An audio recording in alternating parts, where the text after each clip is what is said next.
When we look at the whole big picture of how this whole thing happened, um, and it started way back in 2015, with Maria Butina Uh-huh. showing up and asking Trump a question. CSIS immediately that same month starts a study in UK on Russia in the judiciary. And they hold two meetings, one over um, in Belgrade, I think, or something. I can't remember where it was, but there's two places that they went, and then they put out their report. Susan Spalding used that as a launching pad to say, look, you guys aren't, you know, 2016, you're not looking far enough. And she was speaking to the judges, and they had that plan going immediately. And she started training those judges before she even came to Arizona.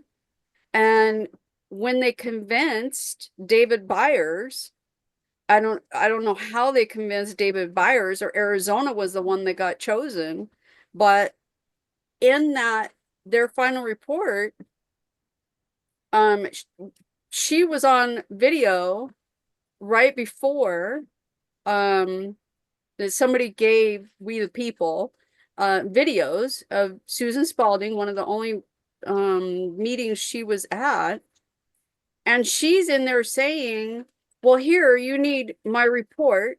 She didn't say my, but it is her report, her Russia report, her America Bar Association changes, and other presentations from the national security, not national security, the NCSC that they had put together, slide that they had put together.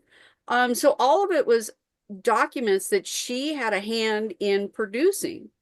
And then Right. that ends up, then that gives, so the CSIS report is a launching pad for Susan Spalding's report. Then Susan Spalding's report is a launching pad for the task force. The task force report is a launch for further information. That's all she wants is launching pads to keep Right. And furthering so that's the goal. basically the way it works within the intelligence community is spook A tells person B something, person B tells person C something, person C then tells person A, spook A, that something, right? And that's what we call confirmation bias, right? They start to Mhm. spread their own rumors, and then those rumors that they're spreading sort of become the basis then of the actions they promote to be taken. And so that's it's a huge problem. And the bigger problem is that these people have the ability to say, well, I can't tell you, I'd have to kill you, right? Mhm. Yeah, sorry, you don't have a high enough security clearance, right? And so, if you're Stephen Richer, I wonder what his security clearance was. Have we got a PRR back on that yet? No. No. Huh. Well, we might have to file a lawsuit, I guess.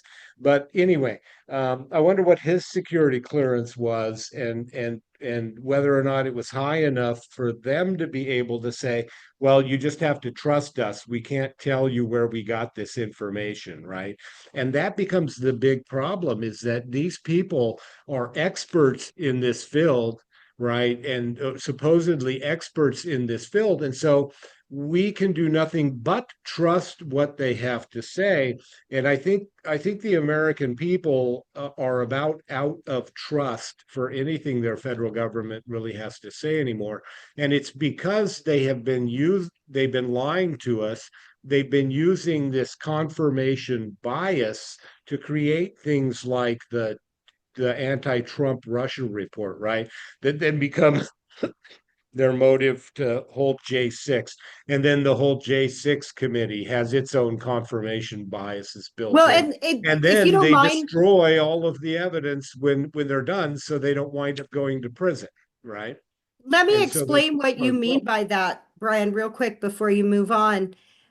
So it would be like if I were to write a report saying X did Y in Europe and it equaled this and this is the cause, and it's all provable because Brian Blem, who is also an expert, has another report that says the same thing. Mhm. And then Brian's report says, yes, everything Shelby Bush is saying is true as an expert because my paper matches her paper. And we both consulted with Kimberly Burleson, who says the same thing. So therefore, Yep. because we all are saying the same thing, you need to just trust the plan.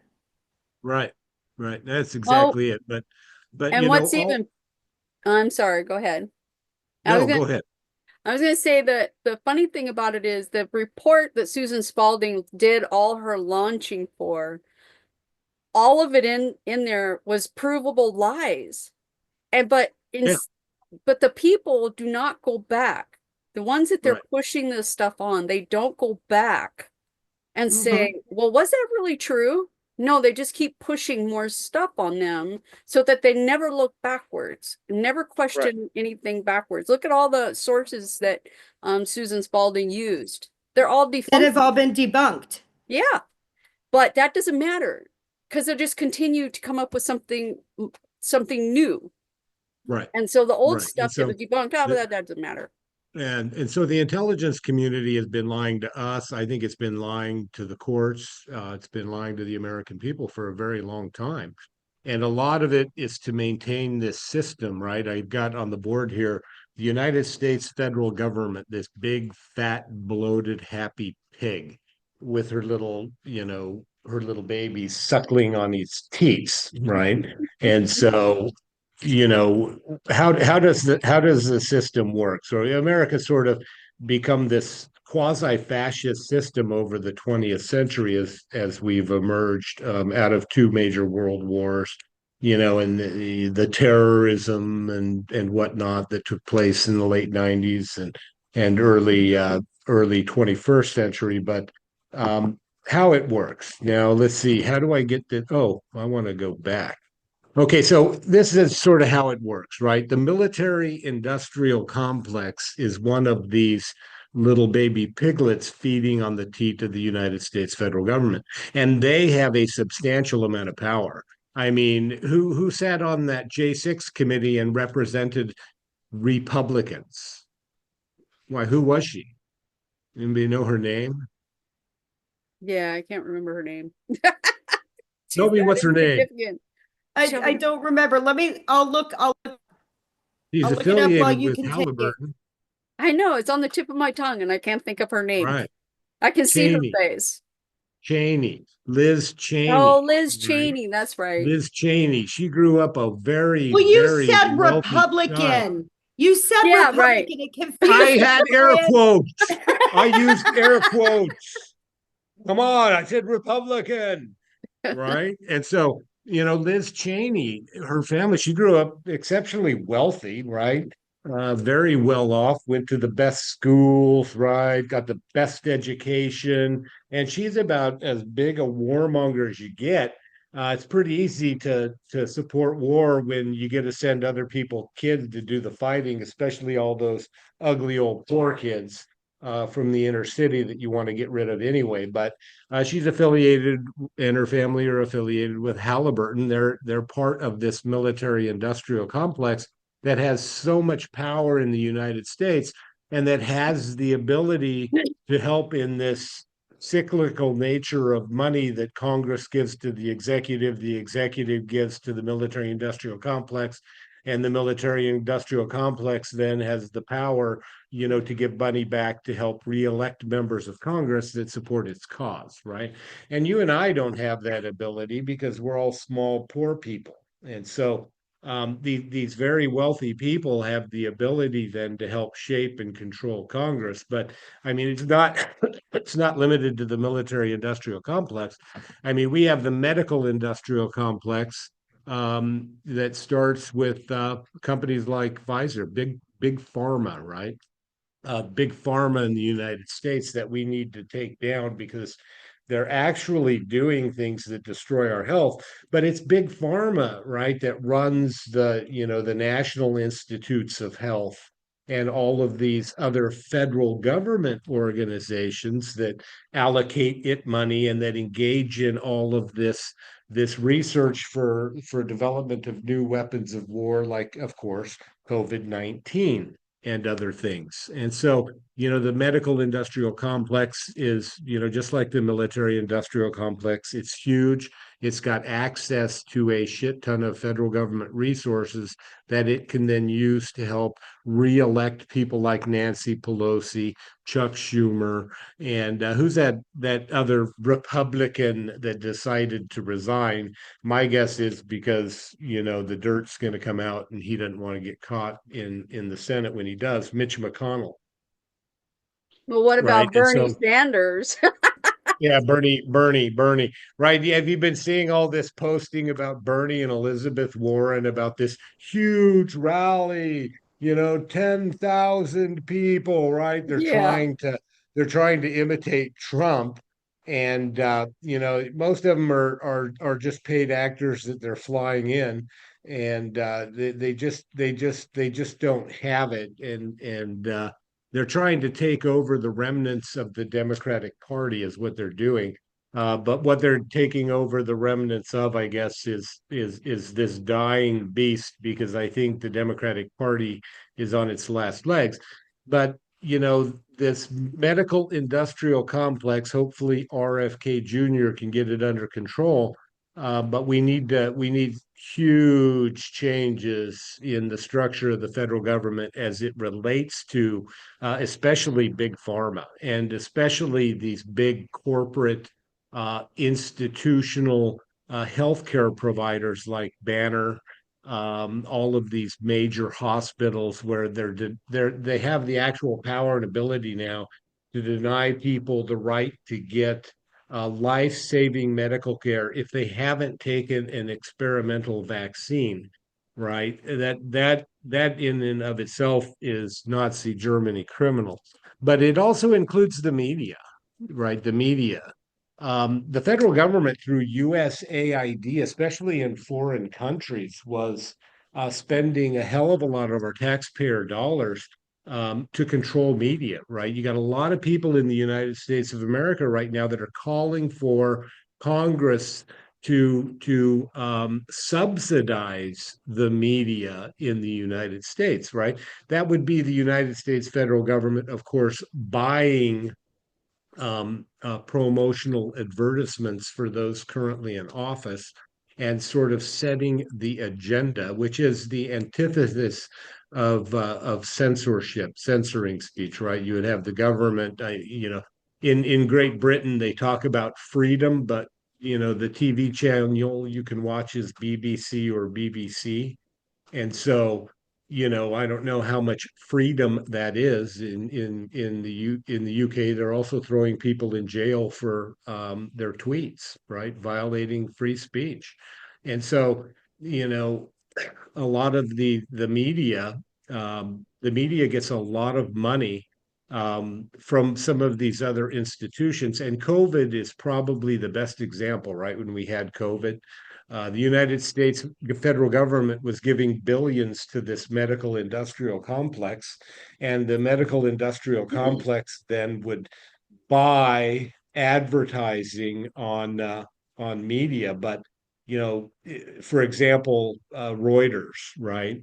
Reuters owns the Associated Press.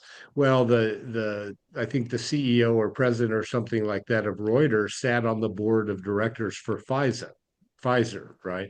And so you have all of these incestuous relationships where a lot of these people in the media come from both the military industrial complex or from the medical industrial complex, where they continue to push that narrative. And so one of the reasons for the rampant censorship that the federal government has been trying to engage in, federal, state, and local, if you include people like Stefan Richer, who doesn't like people engaging in free speech, is because of the birth and rise of social media, right? You have this new era of media where even someone like me, a low-level little lackey down here, can start a show called "What the Fuck's Up" and get the message out and get the word out. And so we don't have to go to CBS, NBC, or ABC, right? Like I grew up, you had three channels, and then you had PBS, right?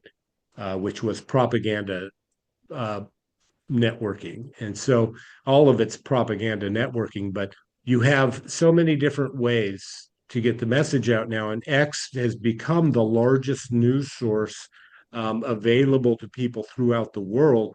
And I think that's interesting why, on the very day your senator from the state of Arizona, Mark Kelly, decides to go visit Zelensky over in Kiev and have a nice steak dinner, is the same day that X was attacked. And that attack emanated from an IP address located in the Ukraine, right? So it's quite interesting now that they're attacking X, and that they're trying to shut X down. And it's because people can go get credible information and news from X, and they no longer need that big blob of media that is pushing the narrative of the medical industrial complex, the military industrial complex, and of course the United States federal government and people Well, like Stephen Richer. something we didn't mention earlier that we were going to mention before you move on to the next little piggy. Um, Adrian Fontes created his own disinformation task force at the Secretary of State, consisting of like 6 members, and Stephen Right. Richer did as well. So this is completely unprecedented that you have these government agencies that are now creating censorship boards. And it's because of what you're saying, because we have the ability now to put information out and they can't control all of the narrative. So sorry about that. Go ahead, 100%. Brian. Yeah. Well, You and know, since we're before we go on to the next piggy, let's bring up that, you know, Richer was part of that censorship complex, and he went after Ludwig, the yeah. attorney. Yeah, he tried to get an Yeah. attorney fired from his job as a professor at ASU, and that might be best saved for another little piggy. But because I have education as the last little piggy, Mm-hmm. but in looking at how they maintain sort of this, or they're trying to create this self-perpetuating government. Public publishing houses are extremely important. And we'll talk about, I want to sort of share a tweet after this that I did, that actually looks at publishing houses. But there's always been controversy about textbooks, right? Why are textbooks so important? And textbooks are important because that's where we teach our youth, right? That's where we teach children history. That's where we teach what are supposed to be facts about the world, right? And so publishing houses are extremely important.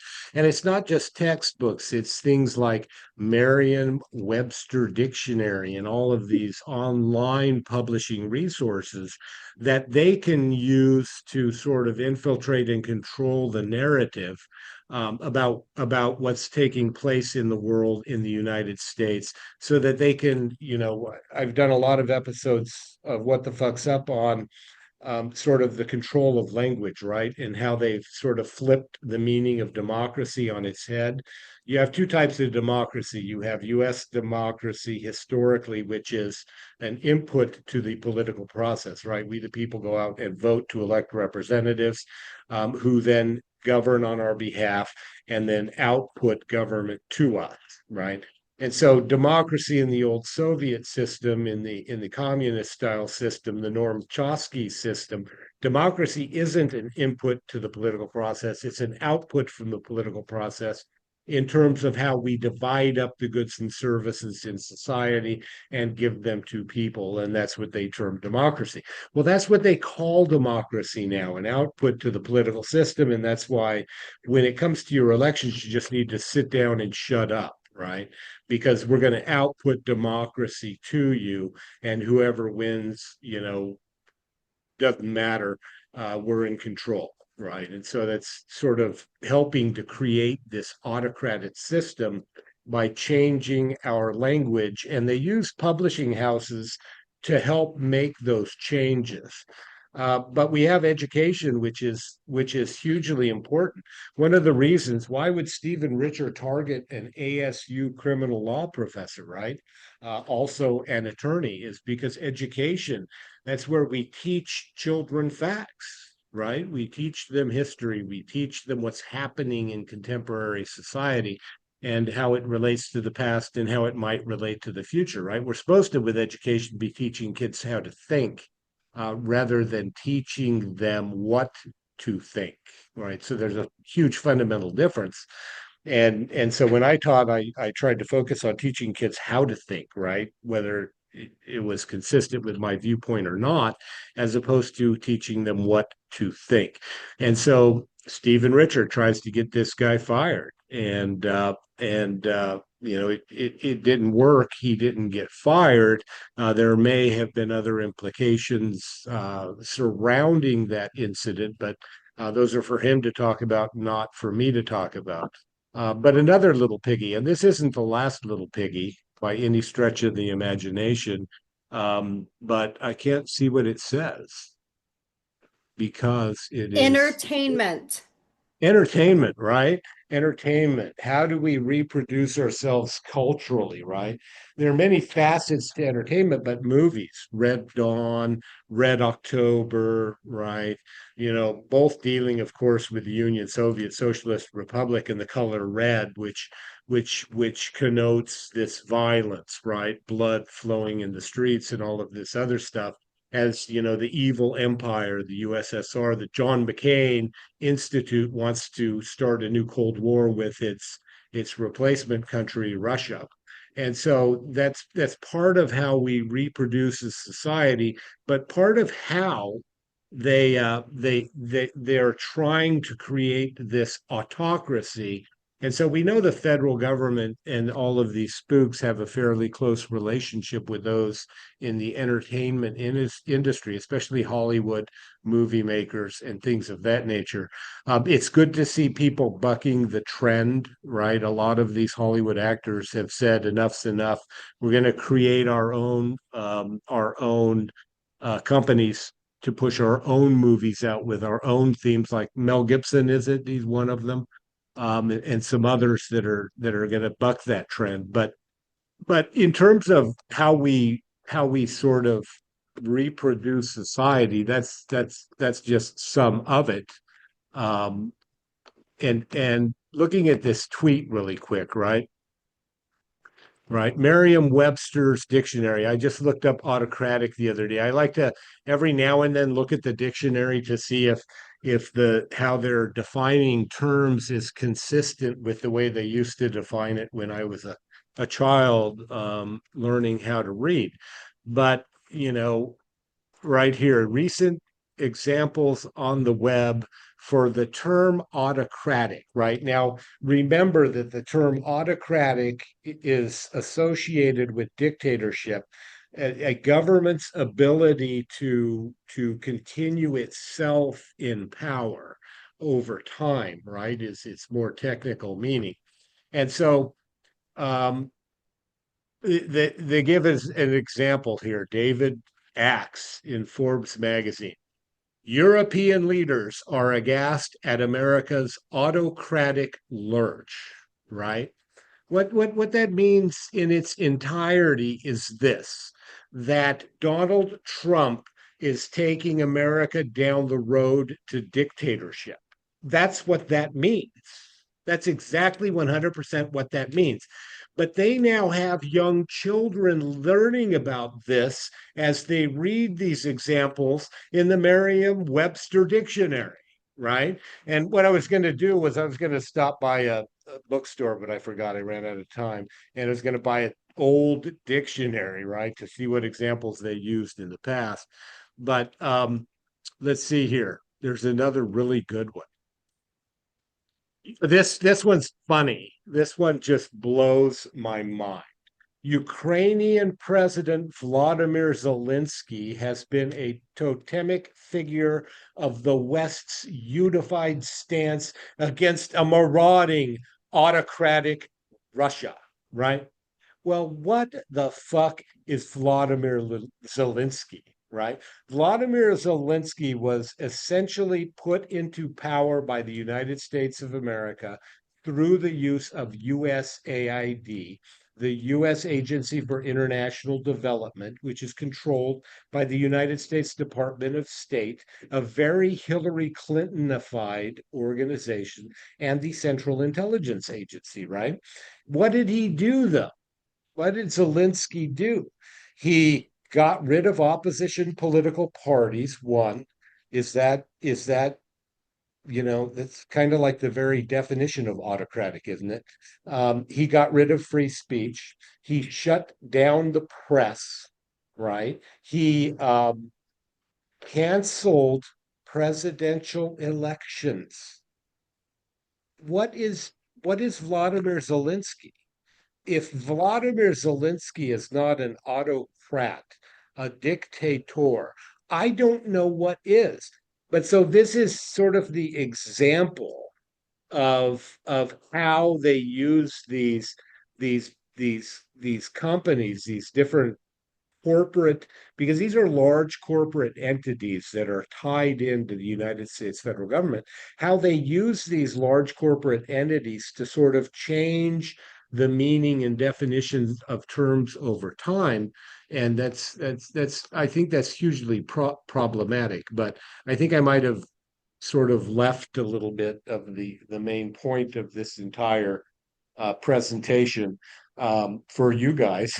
but but yeah, it's pretty sad that we've come to a point in the United States where the federal bureaucracy, right? Who's that guy who used to develop that antivirus software that made a video said, "I'm not suicidal, by the way," and then he suicided himself. Um, Chris, do you know? Norton antivirus. Not Norton, McAfee, right? McAfee. He was the guy. He came out against the deep state and said, look, we're not a free people. It's the deep state. It's our government that's actually controlling us.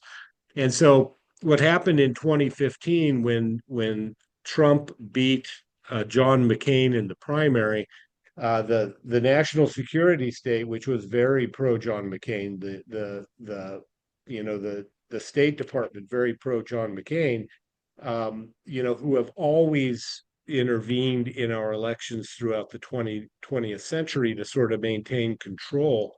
You go back to Ronald Reagan, right? He was not an institutionalist per se, but what did they give him?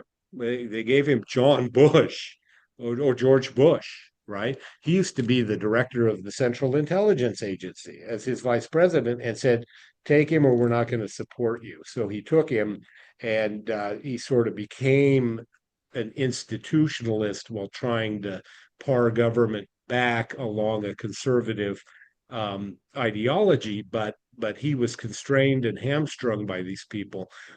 Donald Trump is not constrained and hamstrung by these people. Donald Trump, I think, is a fighter, and I'm hoping we can get him under control.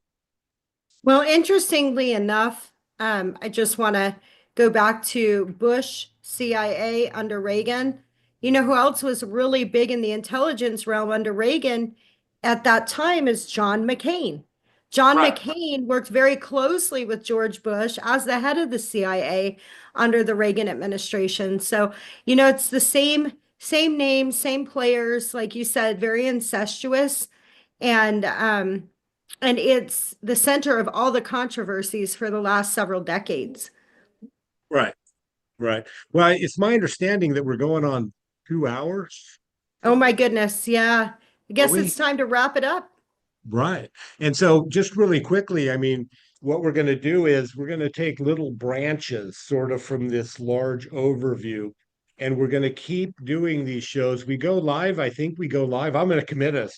We go live next week with next week's show. And so we'll be able to advertise it in advance. We'll let all of our good friends know, and all of our enemies can follow us and watch what we're saying and make their little attacks, whatever. That's fine.